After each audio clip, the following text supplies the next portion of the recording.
Hello दोस्तों, मेरे YouTube channel में आप सभी का स्वागत है।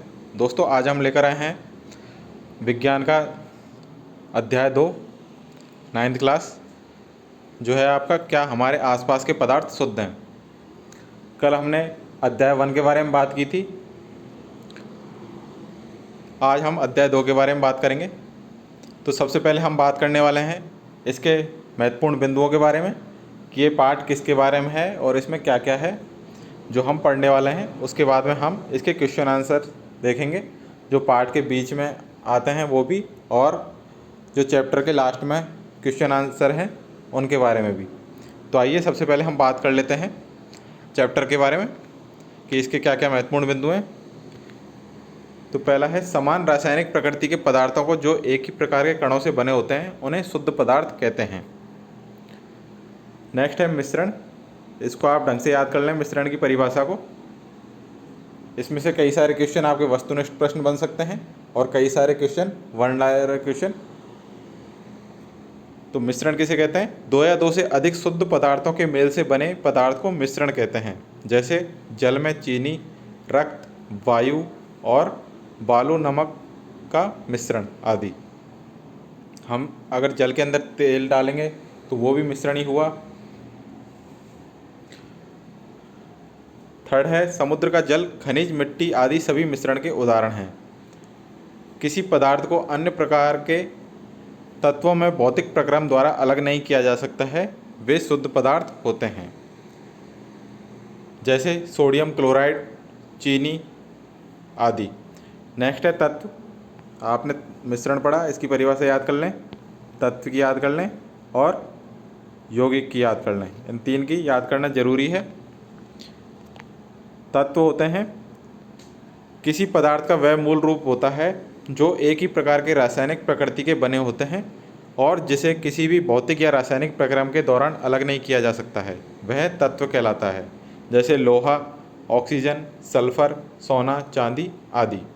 उसी प्रकार यौगिक होता है दो या दो से अधिक तत्वों के मेल से एक निश्चित अनुपात में रासायनिक प्रक्रिया द्वारा बने पदार्थ को यौगिक कहते हैं।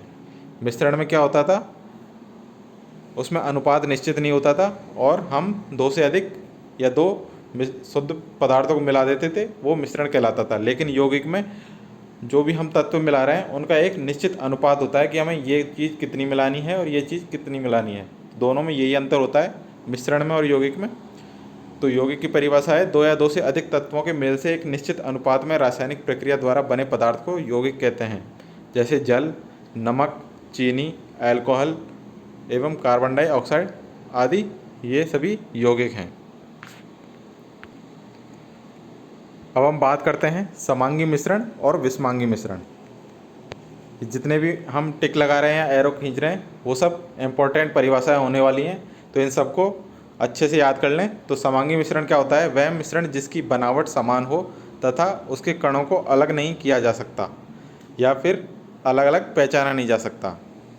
तो समांगी मिश्रण क्या होता है? वह मिश्रण जिसकी बनावट समान हो तथा इसके कणों को अलग अलग नहीं पहचाना जा सकता, समांगी मिश्रण कहलाते हैं। जैसे नमक और जल का घोल। विषमांगी मिश्रण वह मिश्रण जिसके अंश भौतिक रूप से अलग होते हैं और इनके कणों को अलग अलग पहचाना जा सकता है, वह विषमांगी मिश्रण कहलाते हैं। जैसे लोहे के बुरादे और बालू का मिश्रण। नेक्स्ट है दो या दो से अधिक पदार्थों के समांगी मिश्रण को विलयन कहते हैं। तो विलयन की परिभाषा भी याद रखें, दो या दो से अधिक पदार्थों के समांगी मिश्रण को विलयन कहते हैं। नेक्स्ट है विलयन पदार्थ के तीनों अवस्थाओं में पाया जाता है। जैसे ठोस, इसका एग्जाम्पल है मिश्र धातु, द्रव, नींबू पानी और गैस, यह वायु। नेक्स्ट है विलयन के कण समान रूप से वितरित रहते हैं, अर्थात इनके कणों को अलग अलग पहचाना नहीं जा सकता है। जैसे नींबू, चीनी, पानी में एक ही स्वाद होता है। ये थे हमारे चैप्टर के इम्पोर्टेंट पॉइंट्स। अब हम बात कर लेते हैं इसके क्वेश्चन आंसर के बारे में। तो पहला क्वेश्चन है शुद्ध पदार्थ से आप क्या समझते हैं? तो हमने अभी महत्वपूर्ण बिंदु में देखा था शुद्ध पदार्थ की परिभाषा। तो वह पदार्थ जिनमें मौजूद सभी कण समान रासायनिक प्रकृति के हैं तथा एक ही प्रकार के कणों से मिलकर बना होता है, वह शुद्ध पदार्थ कहलाता है। नेक्स्ट है क्वेश्चन नंबर 2, समांगी और विषमांगी मिश्रणों में अंतर बताइए। तो आपको सारणी बना लेनी है और फिर इसके अंतर बताने हैं। पहला है समांगी मिश्रण, इसके संघटकों की बनावट समान होती है, जबकि विषमांगी मिश्रण में इसके संघटकों की बनावट भौतिक दृष्टि से समान नहीं होती है। सेकंड है इसके विभिन्न अवयवों के बीच स्पष्ट पृथक्करण सीमाएं नहीं होती हैं, जबकि विषमांगी मिश्रण में इसके विभिन्न अवयवों के बीच पृथक्करण सीमाएं होती हैं।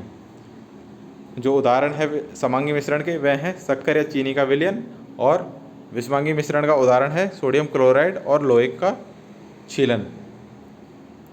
पृष्ठ 20 पे कुछ क्वेश्चन दे रखे थे, जिसमें पहला क्वेश्चन है उदाहरण के साथ समांगी और विषमांगी मिश्रणों में विभेद कीजिए। या आप ऊपर जो क्वेश्चन कराया है वो भी कर सकते हैं, क्योंकि सेम क्वेश्चन है जो आपको पृष्ठ 20 पे दे रखा है और क्वेश्चन आंसर में दे रखा है। विभेद का मतलब अंतर ही होता है। क्वेश्चन नंबर 2 है विलयन, निलंबन और कोलॉइड एक दूसरे से किस प्रकार भिन्न है। तो विलयन की परिभाषा हमने आपको बताई थी और विलयन के बारे में देख लेते हैं। तो सबसे पहले विलयन लिख लीजिए और उसमें पहला पॉइंट है विलयन के बारे में। विलयन दो या दो से अधिक पदार्थों का समांगी मिश्रण है। तो ध्यान रखिए विलयन क्या है, समांगी मिश्रण है। दूसरा है इसके कणों में समांगिकता होती है। थर्ड है इसके कण इतने सूक्ष्म होते हैं कि आँख से नहीं देखे जा सकते। फोर्थ है विलयन में प्रकाश का मार्ग दिखाई नहीं देता। फोर्थ है छानने की विधि द्वारा विलय के कणों को विलयन से पृथक नहीं किया जा सकता है। और 6 नंबर है यह स्थायी होता है। अब देख लेते हैं निलंबन के बारे में। यह एक विषमांगी मिश्रण है। यह क्या है, विषमांगी मिश्रण है। और समांगी मिश्रण कौन सा था, विलयन। सेकंड है इसके कणों में समांगिकता नहीं होती है और इसके कण बड़े होते हैं और ये आँखों से देखे जा सकते हैं। फोर्थ है इसके निलंबन कण प्रकाश के किरण को फैला देते हैं। फिफ्थ है इन्हें छानने की विधि से अलग किया जा सकता है। और सिक्स है ये अस्थायी होते हैं। नेक्स्ट देखते हैं कोलॉइड के बारे में। कोलॉइड क्या होता है, तो कोलॉइड क्या है, यह भी एक विषमांगी मिश्रण है।